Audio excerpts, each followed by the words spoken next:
આજે ધોરણ 7 ની અંદર પ્રકરણ નંબર 3 રેશાથી કાપડ સુધી અભ્યાસ કરીશું. હવે સૌપ્રથમ પાઠનું ટાઇટલ રેશા. રેશા એટલે શું? તો કે કોઈ પણ વસ્તુના પાતળા તાર. હવે રેશાની અંદર કુદરતી અને કૃત્રિમ બે પ્રકારના રેશા જોવા મળે છે. પણ અહીંયા આપણે ઊન અને રેશમ બે રેશા વિશે ભણવાનું છે. શું કીધું છે? તો કે રેશાથી કાપડ સુધી. રેશા પ્રાણીજન્ય પેદાશ છે.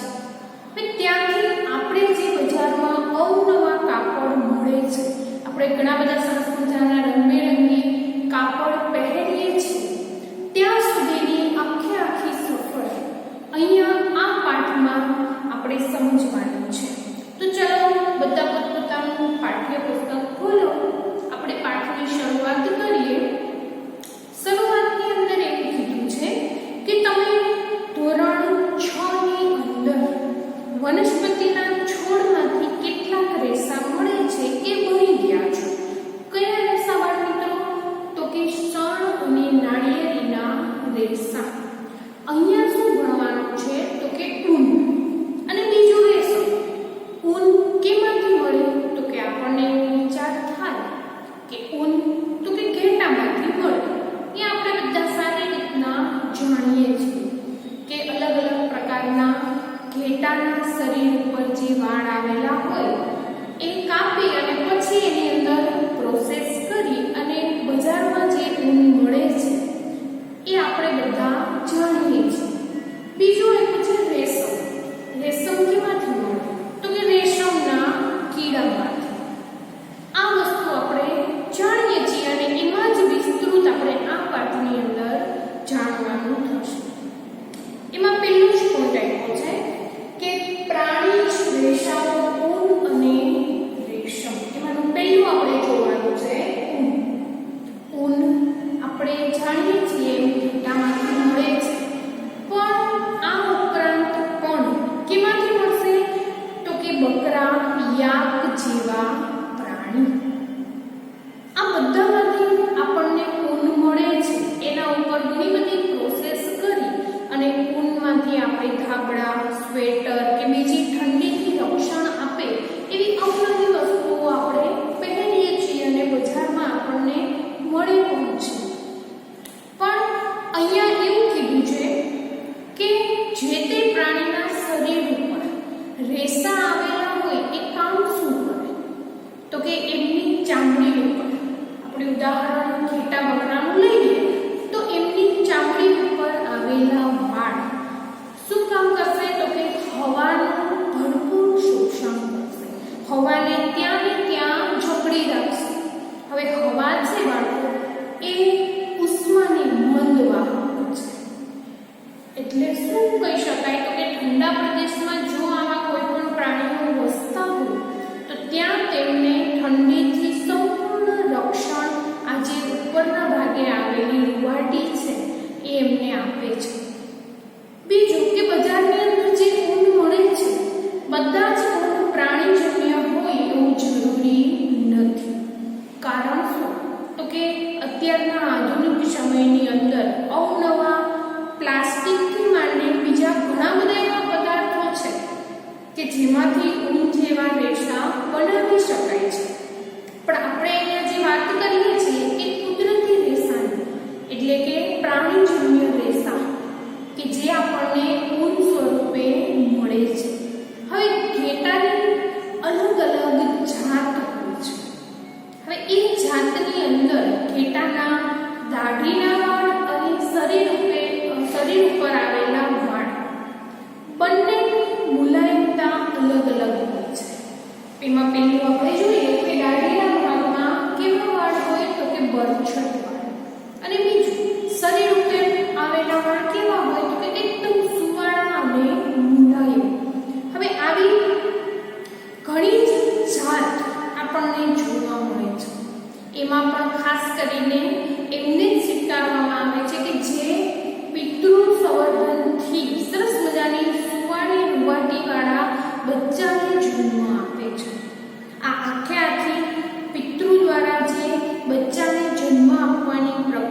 છે એમને કહેવાય પસંદગી લક્ષી સંવર્ધન, કે એવી જ જાતિ પસંદ કરવાની કે જેમાં બચ્ચા જે જન્મે છે એમના શરીર ઉપર સુવાળી સરસ મજાની રૂંવાટી આવેલી હોય, જેથી કરીને એમનું કટિંગ કરી અને પછી એનો ઊન તરીકે વપરાશ કરી શકાય.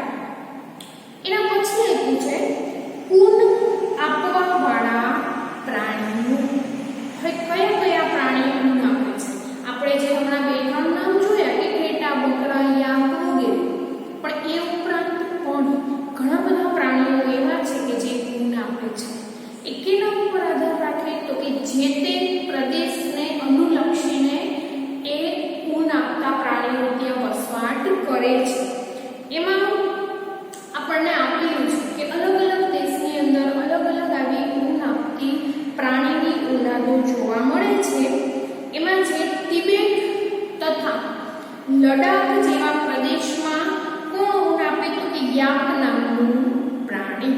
તિબેટ અને લડાખ અહીંયા આપણે નોંધ કરી લઈએ.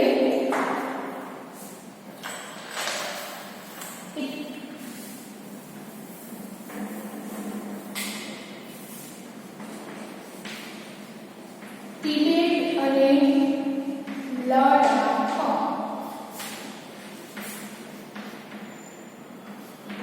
કોણ આપે તો કે યાક નામનું પ્રાણી ત્યાં એ પ્રદેશમાં ઊન આપે છે. એવું જ બીજું છે અંગોરા ઊન, એ અંગોરા નામની બકરીમાંથી મળે. કેવું બાળકો તો કે અંગોરા ઊન કેમાંથી મળે તો કે બકરીમાંથી. આ બધા જ એના નામ છે. ત્રીજું છે કે આ જે બકરીમાંથી ઊન મળે છે એ કયા પ્રદેશમાંથી મળે તો કે જમ્મુ કાશ્મીર.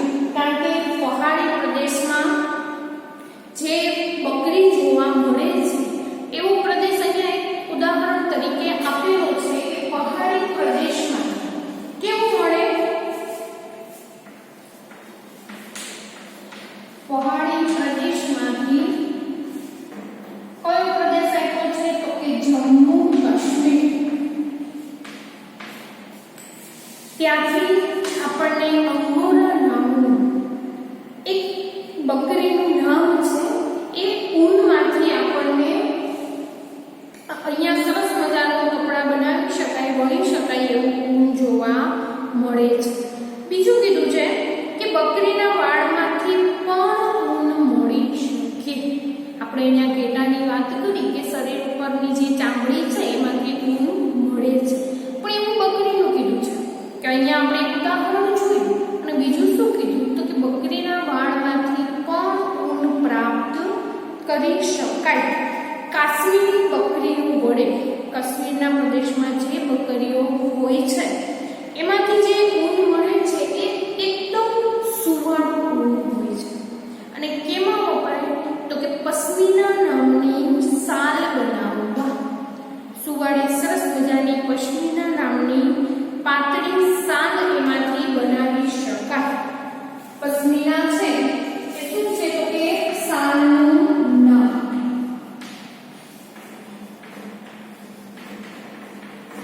પશ્મિના શાલ એમાંથી બનાવી શકાય છે અને સરસ મજાની એ મુલાયમ હોય છે. કારણ શું તો કે એ જે બકરીઓના વાળમાંથી ઊન મળે છે એ એકદમ મુલાયમ જોવા મળે છે.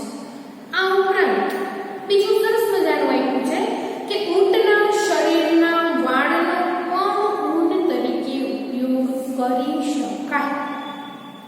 દક્ષિણ અમેરિકામાં જોવા મળેલા લામા અને અલ્પાકા બે પ્રાણીઓના નામ છે. શું કીધું તો કે લામા અને અલ્પાકા નામના બંને પ્રાણીમાંથી પ્રાણી કયું છે તો કે ઊંટ. એ બંનેના નામ છે. એ બંનેમાંથી સરસ મજાનું ઊન મળી શકે છે. એના વાળનો ઉપયોગ કરી અને લામા અને અલ્પાકા બે પ્રાણીઓમાંથી પણ ઊન મેળવી શકાય છે.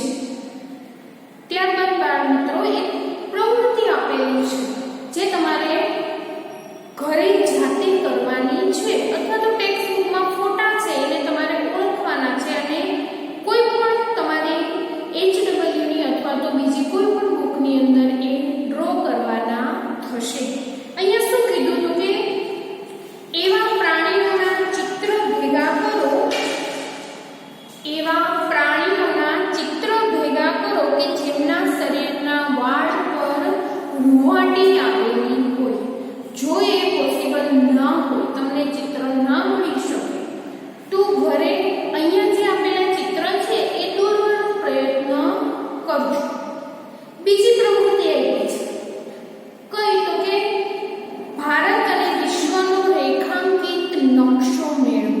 બજારમાં તમને સરળતાથી સ્ટેશનરીમાં નકશો મળી જશે અને જે પ્રદેશના સ્થળોમાં ઊન આપતા પ્રાણીઓ જોવા મળતા હોય તે પ્રદેશને તમારા મનપસંદ રંગ વડે દર્શાવી અને ત્યાં કયું ઊન મળે છે અથવા તો કયા પ્રાણીમાંથી મળે છે એ તમે ત્યાં લખી શકો.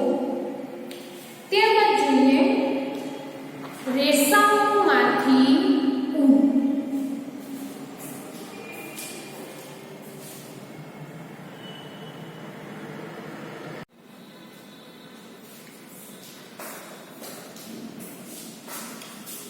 ત્યારબાદ જોઈએ રેસાઓમાંથી ઊન.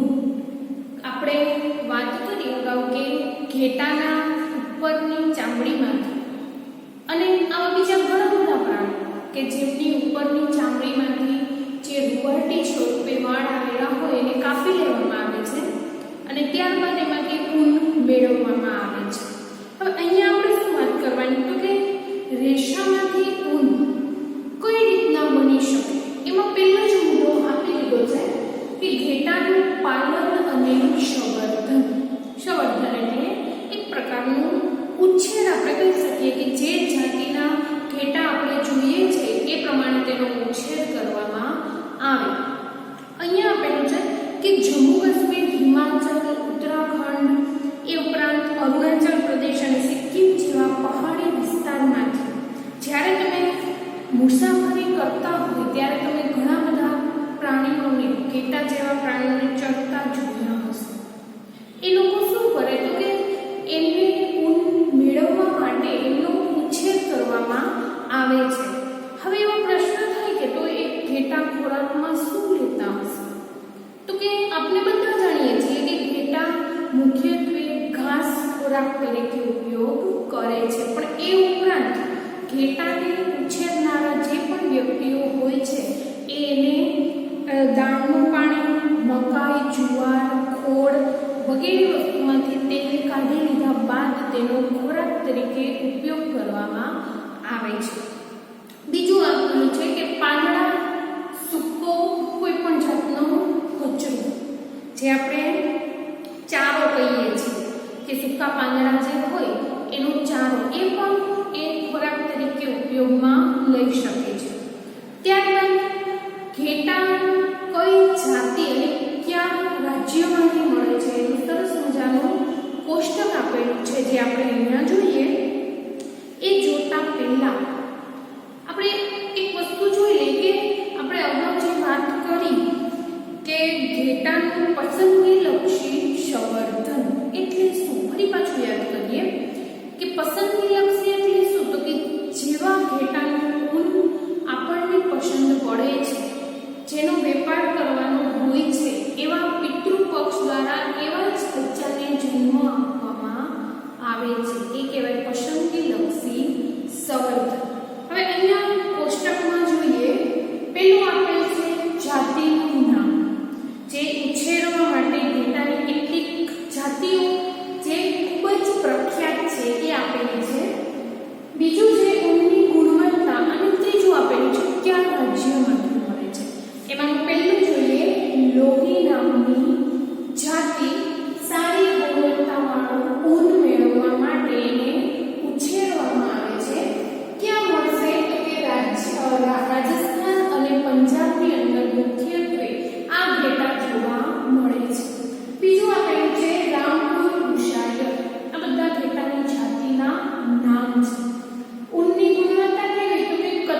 મળે છે. એમ અહીંયા બીજી એક વાત કીધી છે કે ઘેટાના વાળ ક્યારે કાપવામાં આવે, તો કે સમયાંતરે જ્યારે ઘેટાના શરીર ઉપર વાળનો વધારો થતો જશે ત્યારે એ ઘેટાના વાળ એમાંથી કાપી લેવામાં આવશે. ત્યારબાદ આપણે જોવાનું છે રેસામાંથી ઊનના રૂપાંતરની પ્રક્રિયા.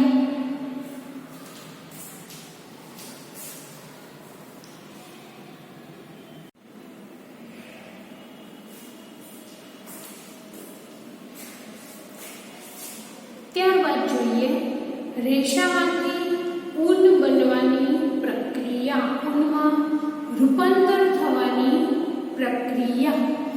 હવે એની અંદર એવું કહેવામાં આવ્યું છે કે ઘેટાની ચામડી સાથે જ એમના ઉપરના વાળ ઉતારી લેવામાં આવે છે. જેમ આપણે આગળ ભણીએ કે ઘેટાની ઉપરની શરીરની ચામડી નિષ્ક્રિય હોય છે, આપણે તેને સજીવ ન કહી શકીએ. એક ઉદાહરણ આપવું એટલે તમને ખબર પડી જશે કે કોઈ પણ સજીવના જ્યારે વાળ કાપવામાં આવે છે ત્યારે એને કોઈ પણ પ્રકારનું દર્દ થતું નથી. એવી જ રીતના નખ કાપવામાં આવે છે, સજીવ છે પણ એમાં કાપતી વખતે દર્દ થતું નથી. અહીંયા આખી આપણને રેસામાંથી ઊનમાં રૂપાંતરની પ્રક્રિયા 6 સ્ટેપ વાઇઝ 6 સોપાન સાથે સમજાવેલી છે. એમાંનું પહેલું સોપાન કયું છે તો કે ઘેટાઓના શરીર પરની જે ચામડી સાથે એમની રૂંવાટીને કાઢી લેવામાં આવે છે. આ જે કાપવાની પ્રક્રિયા છે એને આપણે કાતરણી તરીકે ઓળખી શકીએ. ચામડી સાથે જ એની ઉપરની રૂંવાટી અથવા તો વાળ જે તમે કહો એ સાથે જ કાપી લેવામાં આવે છે, ઉતારી લેવામાં આવે છે. જે રીતના ઉનાળાના સમયમાં આપણને ખૂબ જ મોટા વાળ હોય તો ગરમી થાય ત્યારે આપણે શું કરીએ તો કે એને કાપી નાખીએ છીએ. કારણ તો કે ગરમીથી આપણને રક્ષણ મળી શકે. એવી જ રીતના ઘેટાની ઉપર પુષ્કળ પ્રમાણમાં જ્યારે વાળ ઉગી જાય છે ત્યારે એને ઊન માટે કાપી લેવામાં આવે છે. એની ઉપરની ચામડી કેવી હોય તો કે મૃત કોષોની બનેલી. ત્યારબાદ એકવાર તમે વાળ કાપી લેશો પછી ધીમે ધીમે ફરી પાછા એમાં વાળ ઉગતા જશે અને ફરી પાછું અમુક સમય પછી એ ઊન મેળવવા માટે તૈયાર થઈ જશે. બીજું સોપાન આપ્યું છે કે ચામડી સહિત ઉતારેલા વાળને ટાંકીમાં નાખી અને સારી રીતના ધોવામાં આવે છે, જેને આપણે કહીએ ઘસવાની પ્રક્રિયા. પહેલાના સમયમાં આ પ્રક્રિયા જાતે જ પાણીના ટાંકીમાં નાખી અને હલાવી અને થતી, જ્યારે અત્યારના સમયમાં એ સેમ પ્રક્રિયા મશીન દ્વારા થાય છે. નીચે જે આકૃતિ આપી છે એમાં આકૃતિ બી અને સી, એકમાં જાતે આ કામ કરવામાં આવે છે અને બીજામાં ઘસવાની પ્રક્રિયા મશીન દ્વારા કરવામાં આવે છે. આ પ્રક્રિયા દરમિયાન જે રૂંવાટીની અંદર, જે વાળની અંદર ધૂળ કે મેલ અથવા કોઈ પણ પ્રકારની ચીકાશ કે કચરો જામેલો હોય એ દૂર થઈ જાય છે. ત્યારબાદ જોઈએ સોપાન નંબર 3. શું કીધું છે તો કે ઘસવાની પ્રક્રિયા દ્વારા તેમનું વર્ગીકરણ. એ જે રેસાને ધોવામાં આવે છે ત્યારબાદ ધીમે ધીમે જરૂરિયાત પ્રમાણે તેને અલગ અલગ વર્ગીકરણ કરવામાં આવે છે, અલગ અલગ ભાગ પાડવામાં આવે છે અને જ્યાં જરૂર જણાય ત્યાં એને કારખાના સુધી પહોંચાડવામાં આવે છે. એના પછી સોપાન નંબર છે 4. નાના રૂંવાટીવાળા તંતુઓ હોય જેને આપણે કહી શકીએ બર, તેને કાઢી લેવામાં આવે છે. ઘણી વખત આ નાના નાના રેસાઓ આપણે સ્વેટર કે શાલ ઉપર જોયા છે. એ રેસાને દૂર કરી નાખવામાં આવે છે અને ફરી પાછી ઘસવાની પ્રક્રિયા કરવામાં આવે છે, ફરી પાછું એને શુદ્ધ કરવામાં આવે છે. ત્યારબાદ જોઈએ સોપાન નંબર 5. શું કીધું છે 5માં તો કે રેસાને વિવિધ રંગમાં રંગવામાં આવે છે, કારણ કે ઘેટામાંથી જે રેશા આપણને મળે છે એ કેવા કલરના હોય તો કે કથ્થાઈ, કાળા અથવા તો સફેદ રંગના. આ ત્રણમાંથી એક જ રંગ હશે. પણ આપણે જાણીએ છીએ કે બજારમાં આપણને ઊન અવનવા રંગમાં જોવા મળે છે. આ પ્રક્રિયાની અંદર એને વિવિધ જરૂરિયાત મુજબના રંગમાં રંગવામાં આવે છે. અને ત્યારબાદ છે છેલ્લું સોપાન, સોપાન નંબર 6. એમાં શું કીધું છે તો કે હવે એ જે રેશા મળ્યા છે, આપણને વિવિધ રંગમાં મળ્યા છે, એને સીધા કરવામાં આવે છે. જેમ આપણે વાળને વ્યવસ્થિત રીતે ઓળીએ છીએ કાંસકા વડે, એ જ રીતના મશીન વડે એમને સીધા કરવામાં આવે છે. એમાંથી જે લાંબા રેશા હોય એને ઊન સ્વરૂપે વળી લેવામાં આવે છે. અને જે ટૂંકા રેશા હશે એને શું કરે તો કે કાતીને ઊનના કપડા બનાવે છે એની અંદર એને વણી લે છે. આમ આખી 6 સોપાનની પ્રક્રિયા પૂરી થશે ત્યારે જ આપણને ઘેટાના રેશામાંથી ઊન મળશે. ત્યાં સુધી તમે ડાયરેક્ટ ઘેટાના ઊનનો ઉપયોગ કરી શકતા નથી. ત્યારબાદ આપણે આવતા વિડીયોની અંદર પાઠનો બીજો પોઈન્ટ રેશમ, બરાબર, બીજો ભાગ રેશમ વિશે આપણે માહિતી મેળવીશું.